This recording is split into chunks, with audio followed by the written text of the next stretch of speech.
How is it not news? And why are no candidates mentioning that according to the Department of Justice, in a study released in 2004, black and Latino males are 3 times more likely than white males to have their cars stopped and searched for drugs, even though white males are 4.5 times more likely to actually have drugs on us on the occasion when we are stopped. Now think about that. Because that suggests that racial profiling is not just racist. We know that. That is redundant. But it's also pretty stupid-ass law enforcement. Or is it? Because I guess it's only stupid if you think the purpose of the war on drugs is actually to get drugs off the street. Because if that were the purpose, putting aside whether or not we ought to deal with a medical and a health problem known as drug addiction with war metaphors in the first place, different lecture for a different night. Even if we assume that that is a good policy, let us be clear that that is not what we're fighting. We're not fighting a war on drugs, because the first rule of any war is to go where the enemy is. And if the white folks are the ones with the drugs in the car, and the black and brown folks are the ones getting stopped, the people fighting this war are either supremely stupid or just have, really bad short-term memory. Like they keep forgetting, oh damn, I pulled over another guy named Martinez. I keep forgetting it's white people, damn it, I gotta write a note and put it on the dashboard. I don't know what's wrong with me. Maybe that's it, Or maybe it's something else. I do trainings with law enforcement, not a hell of a lot, for reasons you can probably guess. And I ask law enforcement officers, what's the first thing you think when you see a young black or Latino male driving a nice car in your neighborhood? And they all, without fail and without exception, will say drug dealer. I then ask them, what's the first thing you think when you see a young white male, same age, driving the same kind of car in that same community? And they will say, without exception, without hesitation, without fail, spoiled little rich kid. Daddy probably bought him a car. Keep in mind, we have been together for about 90 seconds of the workshop at this point. We have 2 hours left, and they have just outed themselves as racist, because what they have said is that they are making snap judgments on the basis of only color that work to the detriment of people of color, the benefit of white people. We still got 2 hours to go, so it's going to be fun from that point forward. These are people sworn to protect and to serve. It's right there on the car, right there on the side of the car. And in the first 90 seconds, they are acknowledging these racial biases. How is that not an issue? How is it not an issue that according to that Justice Department report, while black and brown folk are having their wheel wells ripped apart on the side of the road, their trunks splayed open, their dashboards ripped apart in the search for drugs which aren't even there, white people like me, notice I said like me because I'm not trying to tell you anything about me that you don't need to know and for which the statute of limitations has not yet expired, are driving by the roadblock with a trunk full of weed. And we're just waving. Because we're not suspected, therefore we're not detected, therefore we're not punished. How is that not an issue? How is it not an issue that the typical white family in America, thanks to this history, this legacy of institutionalized oppression for some and advantage and privilege for others, how is it not news that the average white family in America, not the average rich white family, the average white family has 12 times the accumulated net worth of the average African American family, 8 times the accumulated net worth of the average Latino family, in large measure because those white average families have had parents or grandparents who, even if they didn't have much, even if they were not rich, nonetheless were able to procure a little house, a little property, maybe with an FHA or a VA loan in the middle of the 20th century, loans that were all but off limits to people of color as they gave hundreds of billions of dollars worth of assets and equity to those who were white. So that even white working class families on average, even white families with less than $15,000 a year in annual income, which depending on family size, that is technically legally the poverty limit. And yet the average white family with low income, less than $15,000, has the same average net worth as the typical black family with $60,000 or more in annual income. So that even those African American families that are professional, good jobs, occupational status, good educations, etc., and pretty good incomes are still in worse shape in terms of wealth and assets, material goods, which are really what matter in the long run. Your income, if you're dependent on that, you're one paycheck away from nothing. If you don't have assets, if you don't have wealth, if you don't have something accumulated, your income means very little. in the case of an economic downturn, and these working class white families who are struggling, make no mistake about it, nonetheless are on average going to be better off than those black families with 4 times as much annual pay. How can that not be an issue? I am suggesting to you that the failure to talk about race, the failure to talk about racism and inequality on the basis of color, feeds the denial that is already far too prevalent among the white community. And having been white all of my life, I've been surrounded by that denial for a very long time.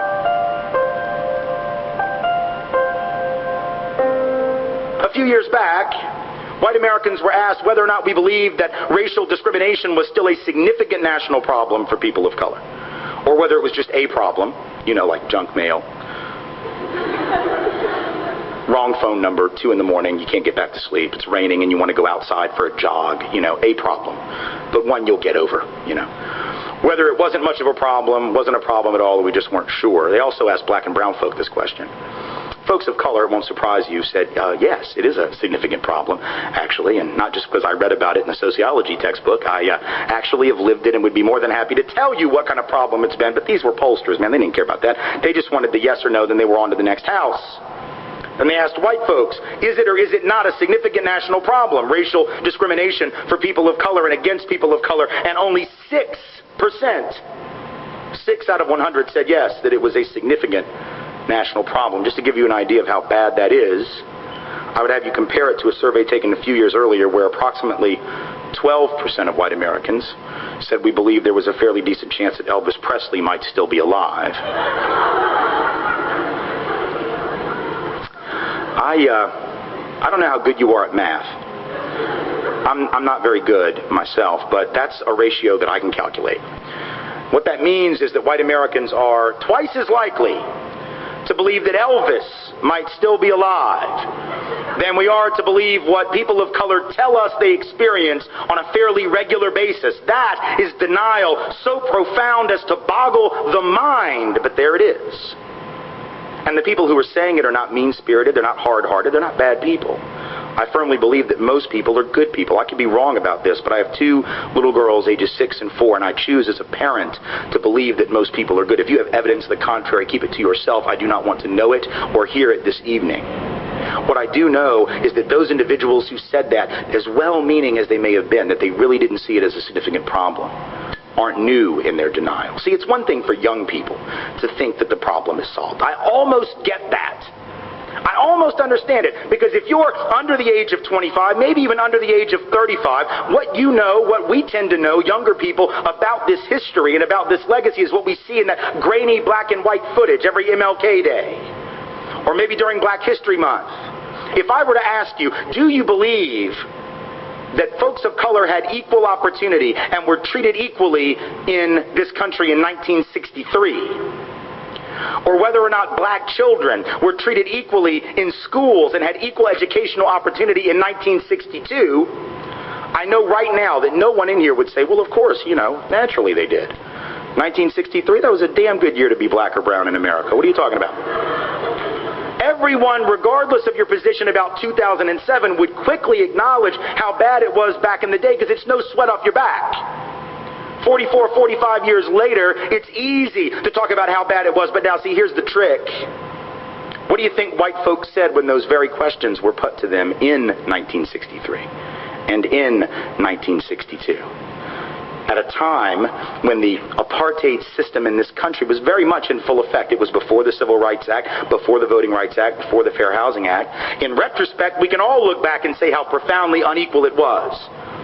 How profoundly unequal it was. And yet when white folks were asked, some of them our parents, our grandparents, great uncles, great aunts, these ancestors of ours, right, were asked the very same question in 1963. Do you think that people of color, they didn't use that term, it said racial minorities. Do you think that racial minorities are treated equally in your community? And 80% of white folks said yes. In 1962, when Gallup asked, do you think that black children receive equal educational opportunity in your community? 90% approximately of white folks said yes. Nothing to see here. What is all this complaining? What is this March on Washington? I don't get it. I don't understand it. In fact, the very month of that march, which now it seems like every white liberal wants you to believe they were at. The very month of that march, white folks were asked by Newsweek what they thought about it. They said 2/3 of whites said that Dr. King and the movement were pushing too far, too fast, asking for too much, and too soon. The idea that this country was ready to hear this, even at the time when we know how vicious it was, is a lie. What does it say that white folks were in denial in 62 and 63? What does it say that if you'd gone back to the 30s and asked the question? You think white folks were clear then? The 1890s. What did white folks say? Those southern editors of newspapers where I'm from, they would say, well, we get along fine with our Negroes down here if you Yankees would just leave us alone and stop messing in our business. Go back to 1850 and read what Dr. Samuel Cartwright, a well-respected member in good standing of the medical profession in this country, said. Not only was racism not a problem, there wasn't even a word for that yet, slavery wasn't a problem, so much so that he decided that any slave who would run away obviously had a mental illness. Because you'd have to be crazy to run away from bondage. So he came up with a term, he called it drapetomania. Don't even know what the root of that is, don't want to know, don't understand where the word came from, but that's what he called it, drapetomania. You must be crazy, you must be mentally ill to run away from your loving master. Denial. In every generation, 2007, 1963, the 30s, the 1890s, the 1850s, my point being that in every generation, members of the dominant group have said there is no problem, and in every generation, without fail, we have been wrong. And in every generation, people of color, those who are the targets of that oppression and subordination, have said there is a problem, and in every generation, without fail, they have been right.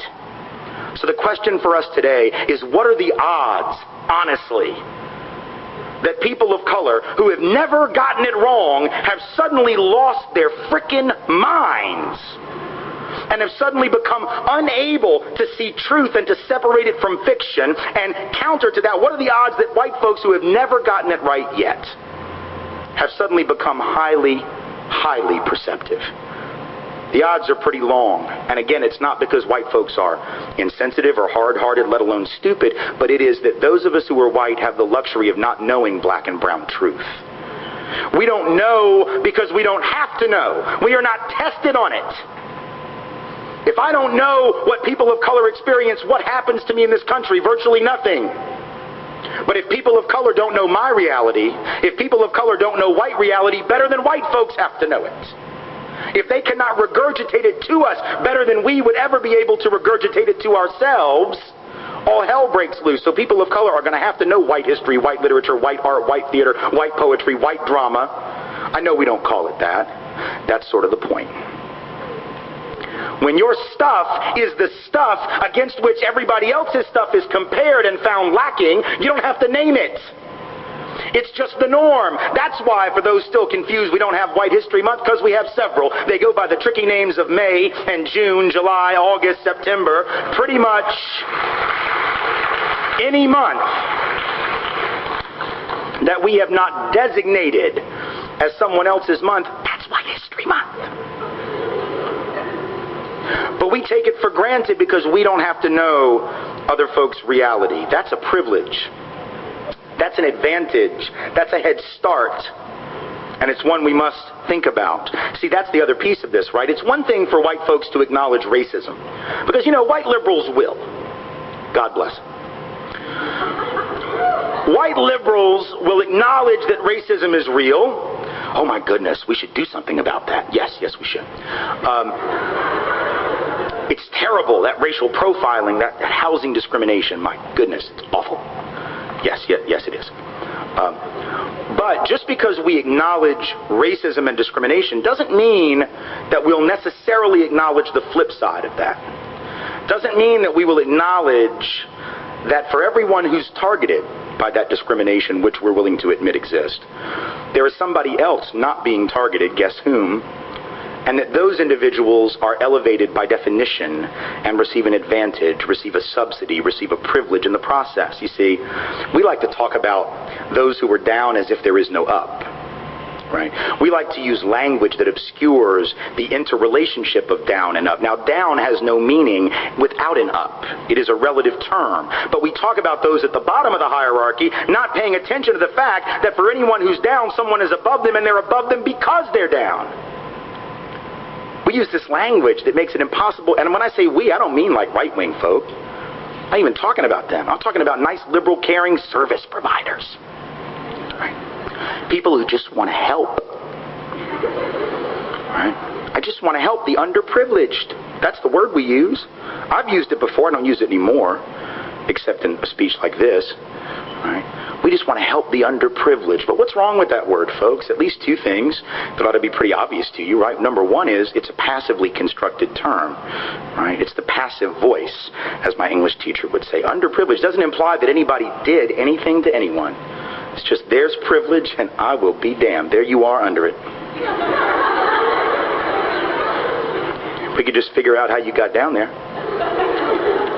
we could solve all the problems of the Western world. But we don't want to know how you got down there. No! That's why we came up with that bumper sticker. Stuff happens. That's the G-rated version. That's a bumper sticker that only a straight white upper middle class male could have made. Because anyone who isn't straight, anyone who isn't male, anyone who isn't white, anyone who isn't upper middle class knows that stuff doesn't just happen. Stuff gets done by people to people. Nothing is a coincidence. Nothing is random. It isn't osmosis. And so we act as if it's some passive thing, but yet that's not the case. And the second problem with the term underprivileged is even bigger than the first one, is it's a relative term. Again, this is grammar. Now, you don't like this, you can disagree with anything else I say tonight. If you have a problem with this piece right here, you must take it up with your third grade grammar teacher, because it is not on me. If we use the word underprivileged, then by definition there must be an overprivileged, but we don't use that word in polite conversation. Indeed, it doesn't exist in any dictionary to be found on the planet. If you don't believe me, go back to your res hall, go back to your apartment, go back to your home, go back to your place of employment. And tomorrow I want you to punch in two little words. The first one, underprivileged. Make no mistake, your spell check is going to recognize that word. It's in their dictionary. They can give you the definition. They can give you the synonym. They can give you the antonym. They can show you the phonetic way in which you should spell it. Now come down one line, type in the word overprivileged, and watch how fast that little red line pops up. That line which says, nope, you're an idiot. Making up words that don't exist. Try again and get back to us.